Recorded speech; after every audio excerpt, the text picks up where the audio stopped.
Thank you for coming to the Women in Engineering panel. We have some great speakers today.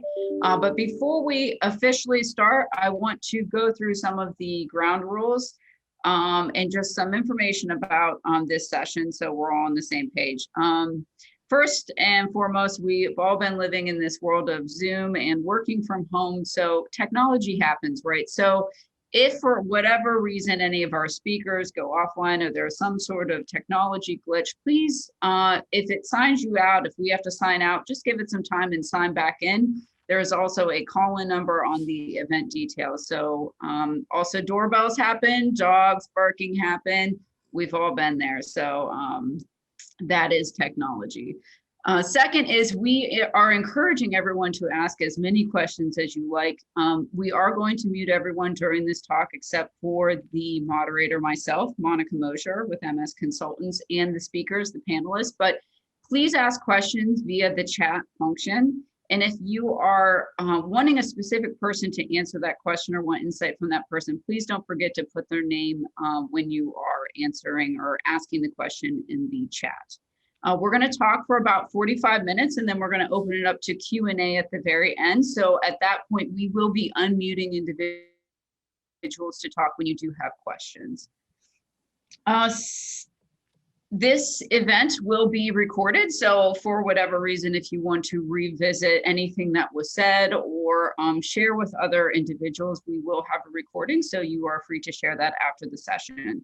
We will be sending a follow-up survey as well, so please take the time to fill that out. So hopefully we can refine our panels in the future to make them most meaningful to you all.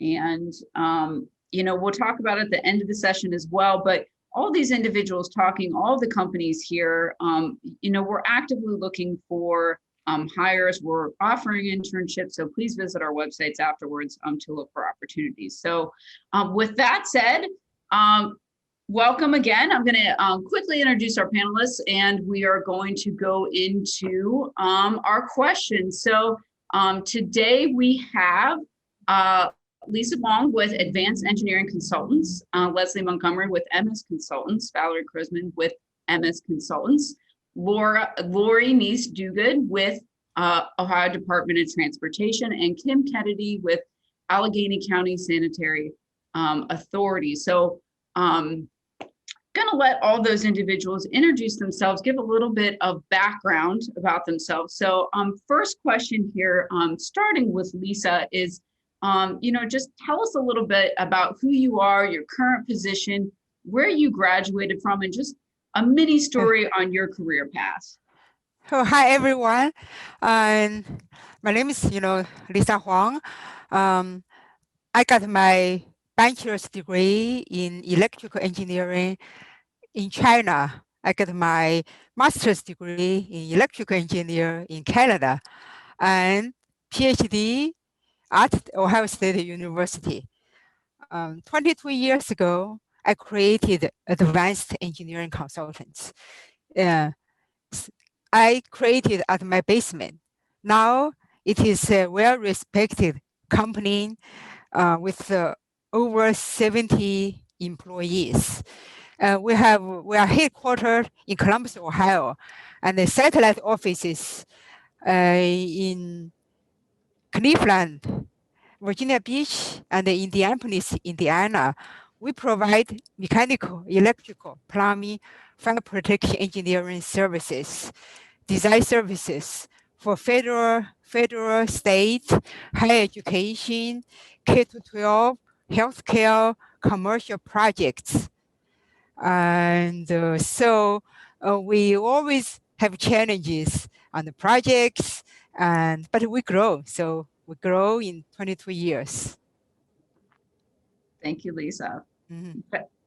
Valerie, you next. Hi, everybody. Valerie Crossman. I work with MS Consultants in Traffic and Transportation. I actually graduated from Cal Poly Pomona, but no, I did not grow up there. I grew up in Michigan. Don't hold that against me. But I got my bachelor's degree there, and actually I got my first degree in medical technology. Just a little bit background of how I ended up started out kind of back then being pushed into something that was more women dominated from my high school back in outside Detroit, Michigan. And then I got a associates in medical technology, and then that was enough to help me work through and pay for going to engineering school. So, you know, I've been in transportation, traffic engineering for over 30 years, and just loved working in the field. Wonderful. Thank you, Val. Lorie? Good afternoon, everyone. My name is Lorie Stewgood. I am the District 6 Deputy Director for the Ohio Department of Transportation. And what that means is that my responsibility is the majority of Central Ohio. So I've got Franklin County, Delaware County, Union, Madison, Marion, Pickaway, Fayette, and Morrow counties in Central Ohio for ODOT. I've been the Deputy Director for a whole 5 months now, so I'm relatively new to this position. But I've got kind of a varied career path. I graduated from The Ohio State University with a bachelor's and a master's in civil engineering with specializations in transportation and in structures. But my career has primarily been on the transportation side. I've done mostly traffic engineering as well as transportation planning, and most recently emerging technology side of the industry.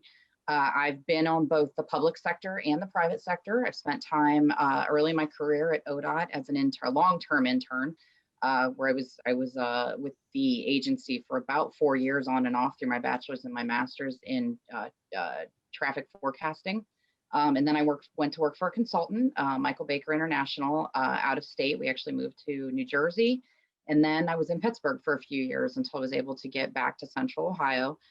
Went back to ODOT for a couple of years. That's a whole story involving my young family and needing to leave to kind of balance a career path.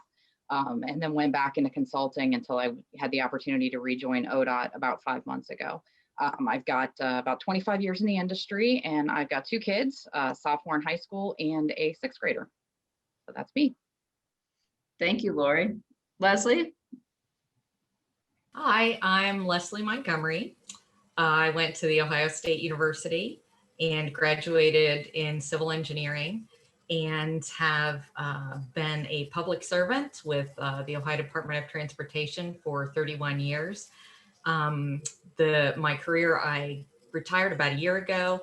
The culmination of my career was that I was the project manager for the I-70-71 project throughout Columbus, which is a $1.3 billion project, doing all kinds of incredible things in the downtown. I don't know if any of you have seen the Longstreet Bridge over I-71, but it's kind of revolutionary for Department of Transportation, and it's been very rewarding all these years to be in public service and get an opportunity to do fun, exciting things that are tangible, you know.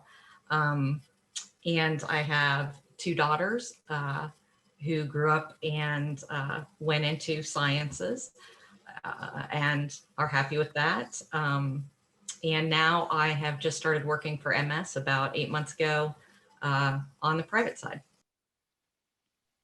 Thank you, Leslie. Last but not least, Kim. Thank you. So I'm Kim Kennedy. I'm actually in Pittsburgh. I'm with the Allegheny County Sanitary Authority, also known as ALCASAN. I got my bachelor's in civil engineering from Bradley University out in Peoria, Illinois. And then I had a master's in environmental engineering from Pitt. I also worked on the consultant side for about 20 years prior to switching over to the client side. And I've been over here at ALCASAN for about 3.5 years. And then for almost 3 of those years as the director of engineering and construction. So we've got a pretty large program that we're implementing for some consent decree implementation, a very large wastewater treatment plant expansion, and then also some regional improvements to convey the flow here. I am married and I have 2 daughters, and they are in 6th and 8th grade. Wonderful. Thank you, Kim. So everyone can see here that these are really talented individuals, leaders in their own fields. the women PEs. So, and before we go into the next question, anyone who is on, I'm really curious if you can hit up the chat on, you know, where you're located and your current career path, where you're at, whether you're already graduated or looking to graduate, sort of what you think your career path is going to be or is currently. So I'm just curious to see who's in the session with us. Just a few minutes ago, 1 minute ago, my internet got lost. I just get back. Can you repeat? Oh yeah, Lisa, I was asking individuals who are in the session to chat, to put in the chat to comment what their current career paths are, what degrees that they have or their pursuit. Okay, got it. Yep. Okay, got but it. for our Sorry, I got panelists, just back. no problem. For our panelists, and starting here with you, Lisa, I'm curious, how did you decide on your particular career path? Yeah, actually, you know, I got my PhD at the Ohio State University. And actually at that time, I have already published over maybe 10, 15 papers.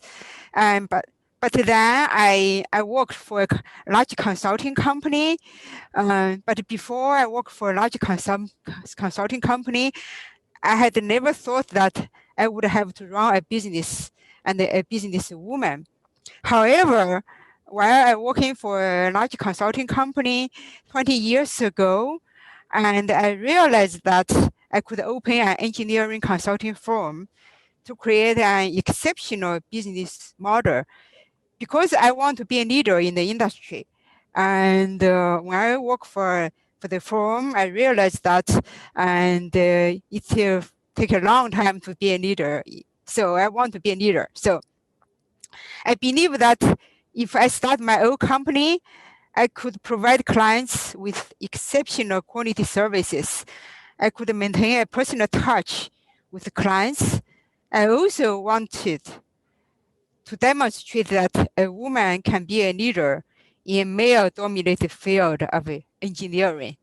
So also I demonstrated that. Wonderful, Lisa. Valerie, how did you decide in your career path? Well, as I mentioned at the beginning, I started out in medical technology. Primarily, I went to a high school that had 900 kids. Counselor was pushing me towards chemistry because I'd been good in chemistry, and the minute I got into that career, I realized I wasn't really wanting to do that. So I just got a 2-year degree in that, and I'm not going to go into the details. I ended up in Arizona. One of my best friends was going to school at University of Arizona, and I just started trying to rethink, what did I want? What did I like? What was my passion? What do I really care about? And it's still to this day, is I really care about the environment, clean water, clean air, that kind of a thing. So I started looking like, what were the careers that make a big difference with the environment? And I started looking at that time, and I think it's kind of ironic, the Suez Canal was having issues, and it still does. And I thought all these people, engineers, were the ones that were trying to fix it. So I decided to go into engineering. So anyway, that's really why I went into that. And to be honest with you, my degree, when I went to Cal Poly, I met my husband at University of Arizona, and he graduated with his mechanical degree before I got my degree. We ended up moving out to California for his first job, but I really wanted to go into air quality, and they had the Air Resources Board out there. And they were interviewing, and I actually aced their test for, I was like the highest rated candidate. And when I went out of school, that was my desired job. I went to the interview, and first of all, the guy forgot that he had an interview. Then he started talking to me and said, well, what the heck would you know about cars? and anyway, long story short, it was one of the worst interviews I've ever had. So my dad actually was over for my graduation, and he said, don't you dare take that job. Because the guy did call back and offer me the job. But I ended up at Orange County, working for the public agency there, the public service agency. And because I could actually talk and not blush and get hives like my best friend who was also hired there, they put me in traffic engineering because they worked with the public, and ended up I really loved it, and I enjoyed working with the public. I enjoyed, doing public meetings. I enjoyed feeling like I was doing something for the community and society. And so, I really enjoyed it. I fell into that particular area of engineering, got my planning certification, and the project that Leslie was talking about down here in Columbus. One of the good things that I've had working for MS Consultants has been opportunity to work on some really great projects. And I was the first project manager from MS Consultants working on 7071, getting it through the planning, figuring the alternatives, working with the public and stakeholders to reconnect the community and make things a lot better down here in Columbus area. And I worked on a number of projects while I've been here. And actually I had an opportunity, it's been about 13, 14 years ago now. I did go back to public service. I worked at ODOT, the same district that Lorie works at, as the planning administrator, and enjoyed my time there. But I eventually ended up back working for MS, and I've been here all told 20 years this May. So, which is a perfect segue. Thank you, Val. And to Lorie, it's kind of funny. It's all of our career paths, especially in this industry, and you all start to hear similarities on, wanting to do good for our communities and the environment, and everyone is, a really strong want to help the public. So Lorie, at ODOT, tell us about your, how you decided on your career path. So I wish I could say I had some great epiphany that drove me into engineering and headed down this direction. But honestly, it started when I was in high school trying to figure out, I like math. I was good at math. Science, I was good at science. Wasn't sure I was crazy about it, but sitting in my counselor's office saying, okay, what do I do if I like math? And while the obvious was go be a math teacher. But they also, there's engineering. And I said, well, what is engineering? We don't really know exactly, but it's a good math and science direction. And the funny thing was my dad was actually an electrical engineer, and I still didn't get a good definition of it. But I had an opportunity to attend a women in engineering kind of event at, I think it was University of Toledo, that kind of walked through the different types of engineering. And I thought civil engineering, that sounded like something that I could possibly understand, get on board with. But still, when I went to college, I just really wasn't sure. And so I started out college as a math major, thinking I was going to teach. And about junior year, realized that I needed to take a foreign language, being in part of the College of Arts and Sciences, and I was not a good foreign language person. So found out that the College of Engineering did not require a foreign language. And so I made the decision to switch majors to engineering. So it was a highly thought out, very driven decision that put me into engineering. But through that decision to go into the College of Engineering, I spent time with one of my professors when I was doing engineering graphics. I was kind of doing a catch up since I was a transfer student that had gone from College of Arts and Sciences and Engineering. I was taking engineering graphics kind of late, so I was a little bit older than a lot of the freshmen that were in that class, and I struggled with seeing 3D, and thought, okay, this is not the thing for me. And spending time talking to the professor, and he said, no, hang with it. And he started describing to me some of the work that he was doing in accident investigation and testifying in court cases from vehicle accidents. And that I found absolutely fascinating. And he said, stick through it till the next quarter. You take a programming class, the engineering graphics programming class, and see how that goes. And I got into that and found that was my thing. I really loved programming and logic. And so oddly enough, I was able to kind of pull that together and say, wow, traffic engineering, I can see cars. I know what that is. I don't have to really see 3D in order to understand traffic analysis. And that's what put me on the path of traffic analysis and transportation planning. And then an opportunity came up to be an intern at ODOT. Got involved with that, really kind of cemented that path forward with transportation. And I found that I always liked the public sector. I ended up in the private sector after that time with ODOT, just based on life circumstances. I did some really great work. I loved what I did from the analysis perspective, and really got into traffic analysis, safety analysis, all those things that I felt like we were really making a difference kind of to society. But I always felt the pull back to the public sector. So I loved what I did on the private sector from the projects, but wanted to be in that seat where I was actually able to feel like I could be a more direct influence. And that's really what brought me back over to the public sector. So I kind of flip-flopped, tried it all out a little bit, and had some kind of weird instances where I found out that I really didn't learn Spanish well, so I needed to switch over to engineering where I could get away from that foreign language side. Not a real clean path, but that's what got me here today. Wonderful. Well, and to change things up on the panels a little bit,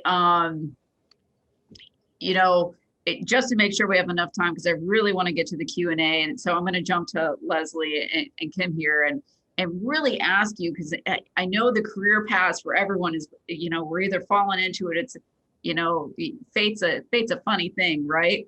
Trying to make these decisions. Sometimes you just have to let the world take you, right? With some educated guesses along the way. But, you know, we've all been there within our industry, women facing challenges. So, you know, Leslie, starting with you, I'd like to hear, like, what has been the biggest hurdle you face as a woman in the industry, and how have you overcome it in your journey? Well, let me just tell my epiphany story for 30 seconds. So I was a senior, and it's related to some of the chat, some of the folks that have been posting. So I was the end of my junior year, my last quarter in business school at Ohio State. And I took this business ethics course, and it was all kinds of tragedies that happened, like airplanes crashing. And there was a Ford Mustang where if it got in a rear end collision, it would douse the passengers with gasoline. And they had a good chance, if they were smoking, which people did back then, of burning up. So there were all these stories, and behind every single one of them was an engineer who was fighting to not have that product released, to have that airplane grounded. And even today you hear that in some of the tragedies. And I just felt so called to, but you know, I had used all my student loan money. I had worked, it had just been so hard. So I joined, but I couldn't shake it. You know, I just really, that's really what I wanted. So I joined the National Guard so that I could pay for it, because I was already, you know, 3 years into my schooling, and I had to go back and take engineering math. And I know some of you guys in this chat have said that you are looking at changing careers. And I just want to tell you, I am so happy I did it, and I have never looked back. And if you feel something, you should go for it. Really good insight. So I picked something unusual, I think, to talk about, but there's a reason for challenges. And it's when I first started out in my career. I kind of fell into transportation. I wanted to do civil because the math, when things moved, I found out was very difficult. So after taking the first of the dynamics classes, I became a civil and fell into transportation because I had interned there at ODOT in construction and really enjoyed it. So I went to ODOT out of college, and there was an engineering training program, and I finished that and said, okay, I'd like to be in construction now. And the director at the time, the person who had Lorie's position, called me in and he said, well, you know, here's the thing. The construction engineer doesn't want any B words in construction. So he said, but I'll give you either the assistant traffic engineer or assistant bridge engineer, pick one. So I picked traffic. And as soon as I got into that position, they posted 2 positions in construction, but I couldn't apply because I was within 6 months of, there was a probationary rule in the union. So kind of startling, but worked my way around it. And then after being in traffic for about 1.5 years, the next deputy director came to me and he said, hey, we're going to start this position of work zone manager. So back then, to do construction on freeways, they would just close the freeway down to 1 lane for maybe 2 years. There was no night construction, you know, it was all about what was best. So he said, I've seen, you know, you've got a lot of energy. I want you to take this on and change the way ODOT does transportation, make it night work. But I can't promote you or bring you up to where you have a position of authority to try to get this going because you're a young woman, and I would be perceived to be doing something untoward to give you this position and promote you. So you need to do it from where you are, which, and I think the reason that I wanted to kind of talk about those things was because I don't think today anybody would have told me those things. I think when things happen to women today, you don't know, and you kind of would question yourself, is this personal to me that I tried to get somewhere? And then when I couldn't, they posted the positions I wanted. So I guess these things actually both worked out well for me in the end, but I was able to pivot around them and do something else. And as long as you're doing something, and the more things that you accomplish, the more you're able to pivot better, because you can go to another place and say, I've noticed you have this need. I think I can fulfill this for you. And people, when they have a need and you come and tell them that that you want to help them with that, they will give you an opportunity to move forward in a different direction. Sorry, I talked a long time. Yeah, so sticking with it, I mean, I think is so encouraging, making your voice heard. Kim, I'd love to hear from you on your perspective, any tidbits on lessons learned from how you picked your career path to hurdles you faced as a woman in the industry, and really how you overcame it. Sure, thank you. Well, I very similar to Lorie, I really loved math. It always came very easy to me, and I really enjoyed it. I don't enjoy teaching my daughters the new math, but I did enjoy math the way it used to be taught. But in any case, so I went to Bradley, which just had a general civil engineering program. So you didn't have to specialize, which I think for like Ohio State was a little bigger, so you had to specialize. And I got a job actually in transportation, and right out of college with a general civil engineering degree. But then I started thinking about water and wastewater primarily, which is what I've done most of my career. And I have a strong passion for the environment. And the water and wastewater engineering kind of supplemented the work that I really wanted to do to clean up the environment. And it really led me in that direction. But what I did then was I still worked full time during the day, but I was able to get my master's degree in the evening, and the company that I was working for at the time paid for it. And it was a great way to continue to get experience, but also get that additional degree. So if, advice would be if your company offers to pay for any type of advanced degree or education, go for it. Because you're really gaining on both sides of the spectrum the entire time, and building your network. And then those first early years, I think even a couple times it occurred to me, as a woman, possibly in a big design meeting, you're in a conference room, most of the time you're the only woman, maybe there's another one, and you question yourself with respect to how much you should speak up. And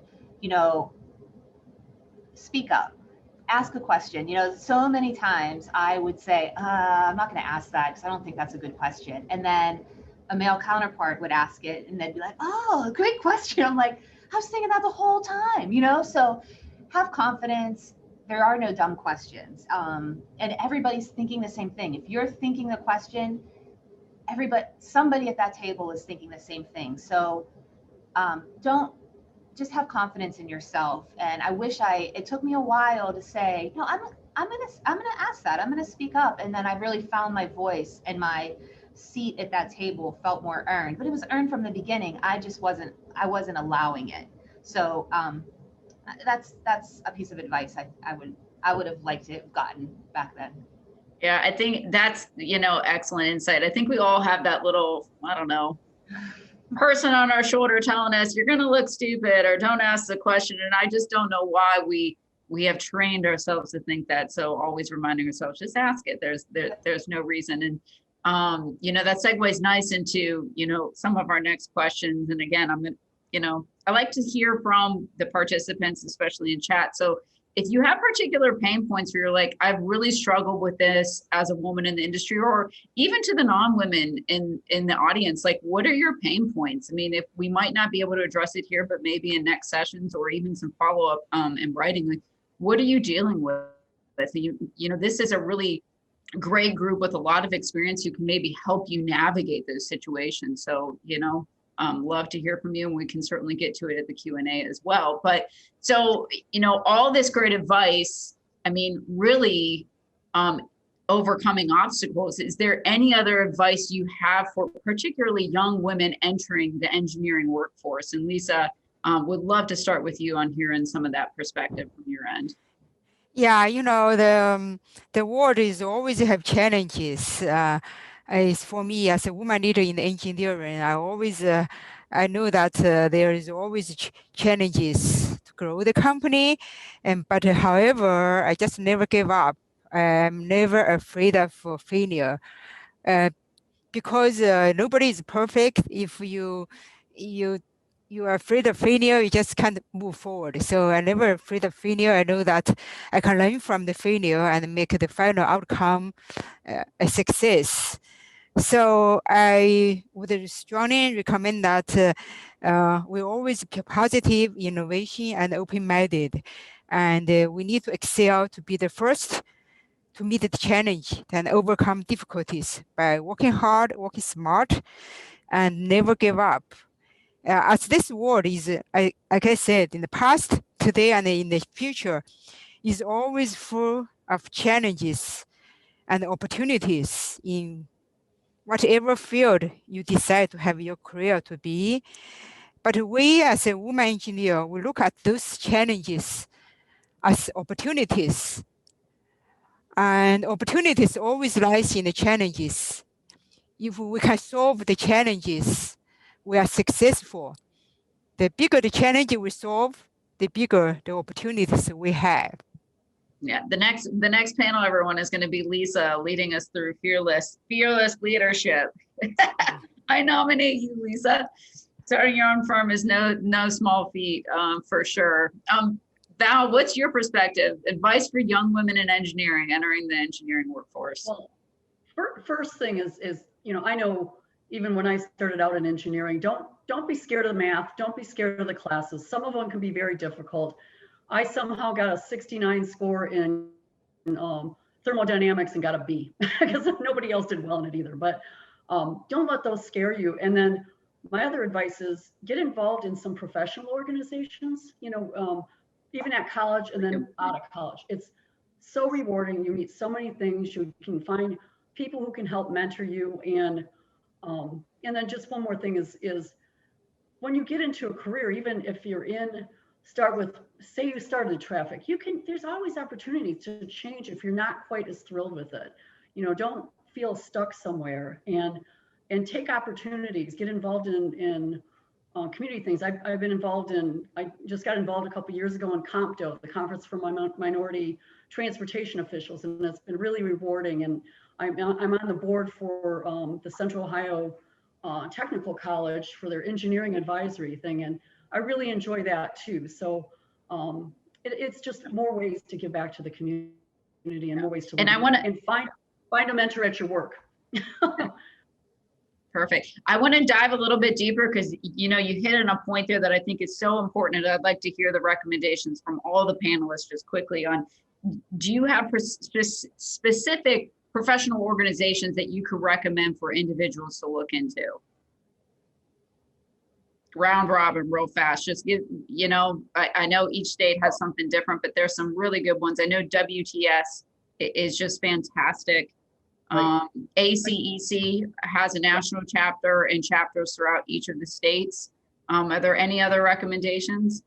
I think based on your expertise, like there's some bridge, like some ABC group or some bridge group. I'm not a bridge engineer, or like ASHE for highway.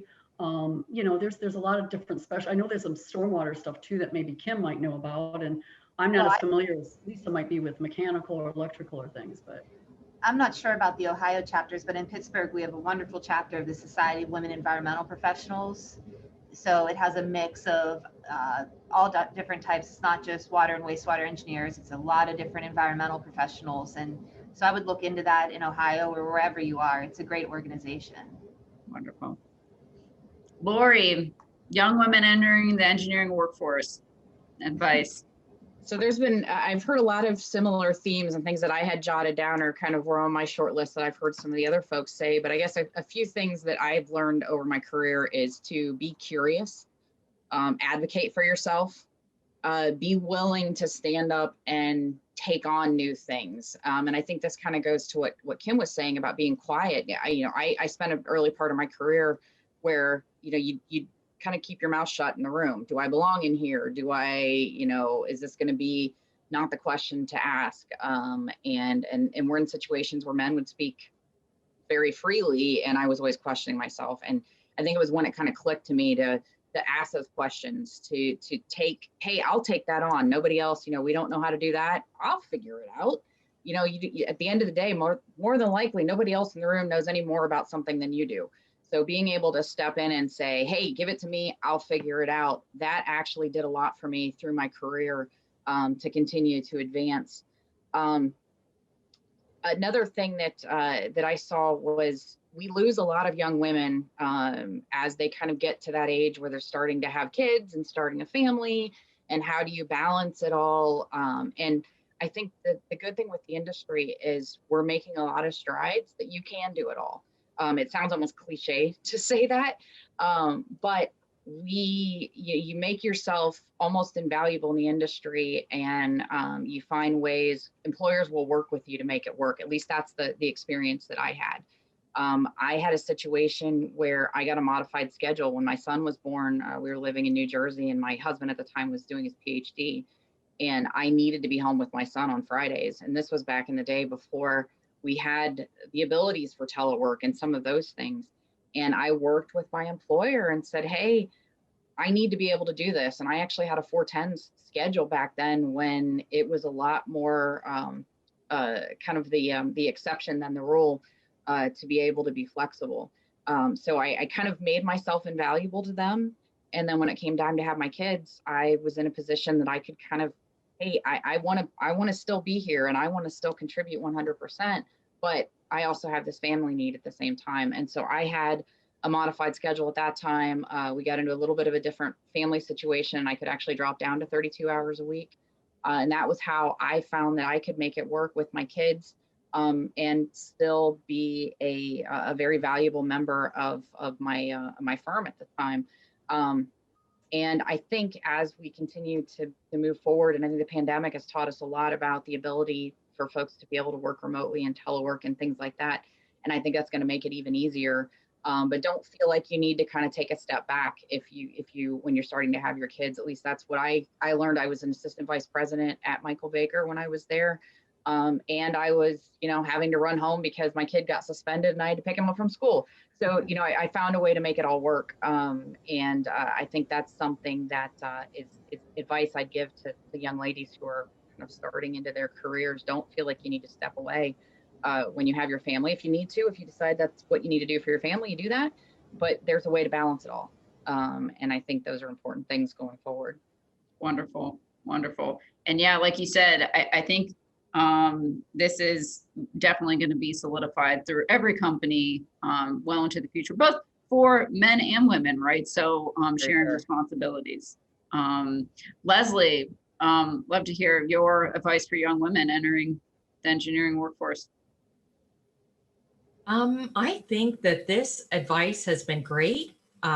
Every single one of you that was speaking, I absolutely heard and felt all of those things so strongly. No, I don't. I think that's really been great. Okay. Kim, anything else to add? I would add the importance of mentorship, and identifying people that you've got a gut feeling about, that you can trust, both male and female. Some of my greatest mentors were male. They were wonderful. And, as the younger generation, there's technology that they're better at. But there is just so much to learn from senior people within a firm or an organization. How to deal with clients, the nuances of the problems that you'll come up against personally and professionally are so complicated. And having a trusted mentor to kind of guide you through, you know, the solutions aren't immediate. You want them to be immediate. They take time, and they have a lot of stakeholders. So I would say really identify and lean on some mentors, and nobody ever shied away from you know, maybe having to take a little extra time to share something with me or answer my questions, and I hope that I'm doing the same thing for younger people now. Wonderful. Wonderful. Well, moving into some of our Q&A after all that fantastic advice, we had 2 questions submitted before, you know, we had this online session, and then I'll work into those who have submitted questions through chat. So I appreciate it. So now's the time, get those questions in. We'll be opening up the mics here in a second after these 2 questions. So I just asked the panelists, you know, whoever really has some good insights here. First question is, I want to become a design engineer, and I love engineering way more than architecture, but I also want to learn more about the built environment. Did your university experiences look at the larger social impact of engineering systems? And if you're on the line, whoever submitted this question, feel free to chime in, but thank you for asking a question. Panelists, do you have any insights? Well, I know I'm electrical engineer. We work with architects, and so I like that you like engineering, because I always encourage women in the engineering field, and I'm so glad that you want to do the engineering. Whatever you learn in the school, that's the foundation. When you are at school, I would encourage you to take a EIT. I don't know which grade you are right now. Engineering training, that is a exam. Engineering training exam you can take in the school, and because you know all the fundamentals.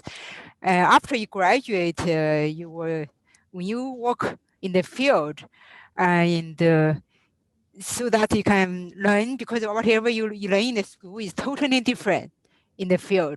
So you have a lot of to learn, get a mentor, and to learn. And we always have senior people in our company, and the senior people always guide the younger guy through the process, and started from design to the construction. And 5 years you experience, you need to take a P exam, professional engineering exam. So that word means whenever you do the design, you are responsible on the designs. Wonderful.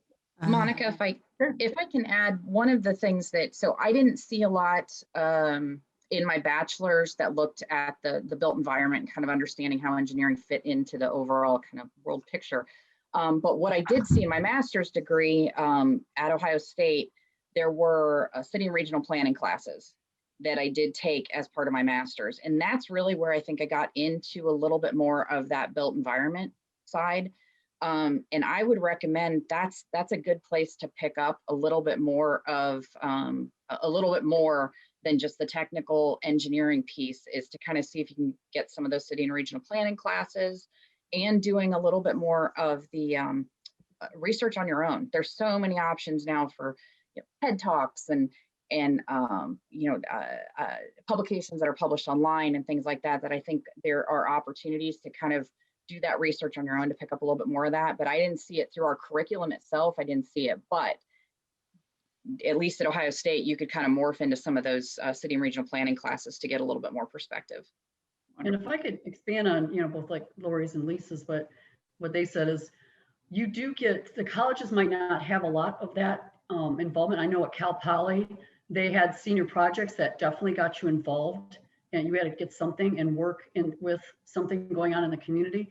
I don't think all colleges do that, but once you're out of college, the amount of education you get from work is invaluable, and you get so much more. You get the bit of education you get will help you perform, but there's so many things you learn once you're in with a company or a public agency. Right. Wonderful. Okay, so a few more questions here. There's 2 through the chat that I'm going to address, and then one last one. So trying to get everyone out in time, but if we run a little bit over, just stay on over, because I want to make sure that this is all answered for you all who have participated. I am about to start my junior semester for my BS in civil engineering, and I'm starting to look into internships, but don't have any experience besides schooling. Any advice for building a resume with no experience? And that's a really good question. I think in every industry we struggle. Any insights there? Well, I mean, I don't know if about anybody else, but hopefully there's a career department that can help you get a resume started, because even if you don't have experience, you have experience. You have your schooling and some of the things like that. So, you know, I think anybody else can make a comment, but I think that there's usually some help with doing that. My experience has been, hiring an intern, we expect them not to have much experience in the actual industry. So I think what I like to see on a resume is if you highlight those classes that you've taken that are more directly applicable to the position. So, you know, for me, when I got my first internship at Ohio State, it was those civil classes that were on transportation, or scheduling classes, you know, things like that. So it's a little abstract. You have to be a little bit creative, but highlighting those particular classes and giving us a little bit of information of what that class was, as opposed to just like, you know, engineering 101. Well, may or may not know what that is. So that's kind of how I would try to build a little bit more of your resume, is by focusing on those classes and specifically those things that are related in the classes, and not worrying as much about experience. Wonderful. Completely agree. We've had the same experience here with interviewing interns. We really just hone in on the classes that we think will be applicable to the work that we would assign them, and it's a deal breaker in terms of selections. Great. We for the internship, we know that you don't have experience. Yes, the class you took is very important. Another thing is we also look at communication skills, and we want to demonstrate their communication skills and leadership skills. We're looking at those. For example, if you're in school, are you a leader in some class? Are you a leader maybe in any church, any activities? And that is also very important. Great points, everyone. Thank you. Next question. Leslie touched on this a bit, but how do you deal with microaggressions in the workplace, especially when they are constant? And this particular individual does not have an HR department. Really sensitive subject. I know it happens. Any good advice there? Boy, I mean, it does happen. And I've had, over the years at the various places I've worked, I've had some places much better, some places, and I'll be honest with you, a lot of times I was really hesitant to even go to HR about it, and I just would try to handle things myself by either making sure I'm not in a situation where I almost try to avoid it, which is not probably the best advice, but I don't know if anybody else has advice, but or just try to be maybe more direct, or talk to the person and tell them, you know, hey, you know, I don't appreciate that. but I mean, I've had all kinds of comments and suggestions and things like that over time, or people, you know, someone bringing up something about, yeah, you know, women managers are this trait, or there's a lot of women in the Senate this year. I'm like, why are you telling me that? So, I don't know what anybody else has to say for that, but it's a tough question. Yeah, and I don't know, I mean, just listening to people in the career, and, you know, I know the group touched on it. Does anyone have an experience on, you know, utilizing your mentors to help in some of these situations, whether they be male or female? I have done that before when I've had situations, and certainly leaned on mentors. I think that's a huge opportunity there to talk with folks that have been there before.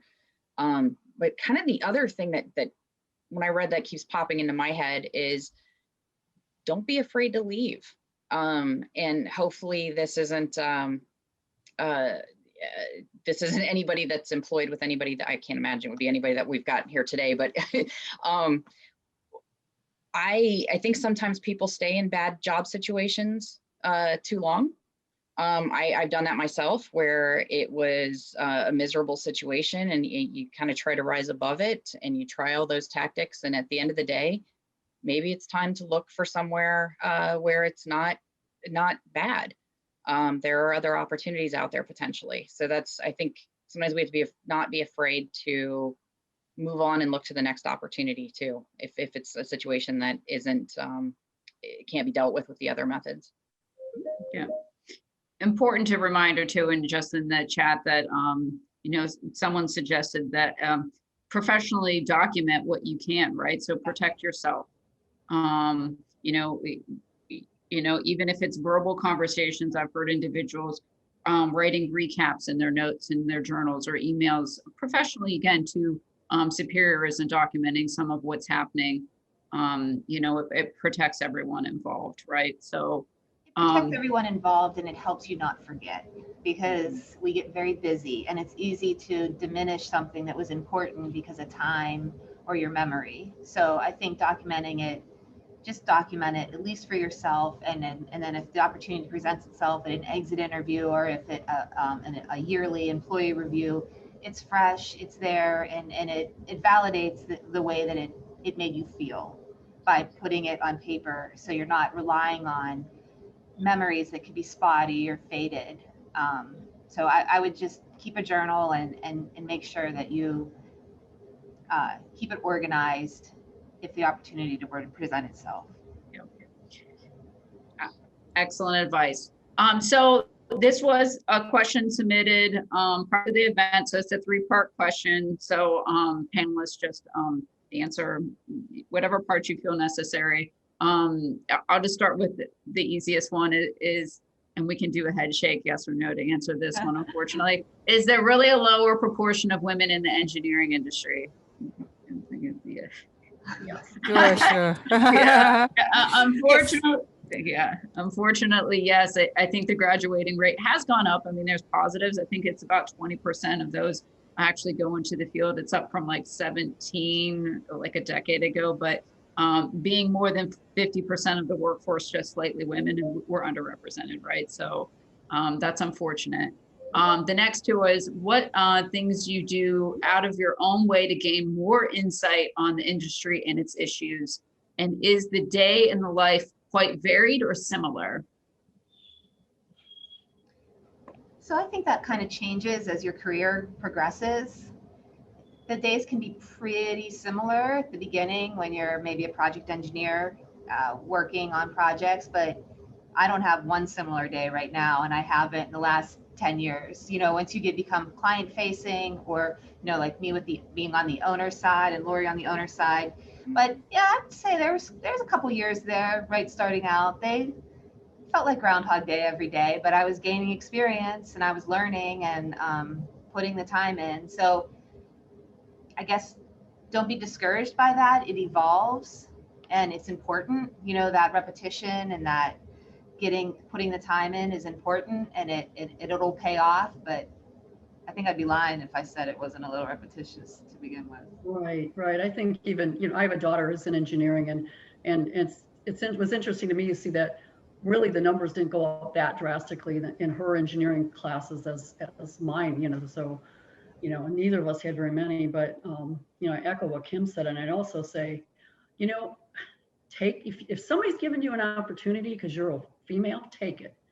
You know, Yeah. don't, you know, because I mean, honestly, a lot of times I've had most of my career, okay, well, we need a woman. And so I'd be the token woman, you know. Hey, I'll take that. I don't mind. Assign me to a committee because I'm female. Great. I had a lot of fun doing it, and it got me a lot of experience, and, you know, experience that I might not have had if I didn't just seize that time. So. And I see Leslie and Lorie smiling over there and shaking their heads. Yes. You know, just a reminder from my perspective, listening to all these wonderful comments, is that just if you're being offered is, you know, the one woman in the room, don't think it's because or that you are inferior anyway. You are just as confident as everyone reminded you, as anyone else in the room. So never think about it like that.